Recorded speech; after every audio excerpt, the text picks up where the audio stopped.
അമ്മ വല്ല കൈവേദന കാലുവേദന എന്ന് പറഞ്ഞിട്ട് ഒരു ഭാഗത്ത് മിണ്ടാതിരുന്നോ? അവള് പണിയെടുക്കട്ടെ.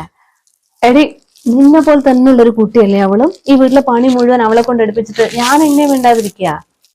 അമ്മേ, എന്നെ പോലെയോ അമ്മേനെ പോലെയോ അല്ല അവള്. അമ്മയ്ക്ക് ആൾക്കാരെ മനസ്സിലാക്കാനുള്ള കഴിവില്ലാഞ്ഞിട്ട് അമ്മ ഇങ്ങനെ മോളെ മോളെ എന്ന് പറഞ്ഞ് പുറകെ നടന്നിട്ട് ഓരോന്നോരോന്ന് ചെയ്തു കൊടുത്തിട്ടുണ്ടെങ്കിലേ അവസാനം ഈ വീട്ടിലെ പണി മുഴുവൻ അവൾ അമ്മേനെ കൊണ്ട് എടുപ്പിക്കും. അവസാനം എല്ലാം ചെയ്തു കൊടുത്തിട്ട് വല്ല വയ്യായിക്കും വന്ന് കിടന്നിട്ടുണ്ടെങ്കിലേ ഒരു ഗ്ലാസ് വെള്ളം പോലും അമ്മയ്ക്ക് അവളെ നിന്ന് കിട്ടൂല. പറഞ്ഞില്ലാന്ന് വേണ്ട.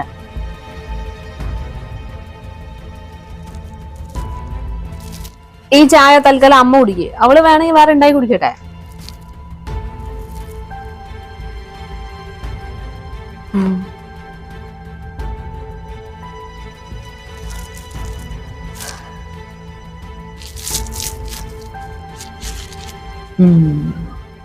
ഏറ്റവും തോന്നുന്നത് തൽക്കാലം ഇത്രയും മതി.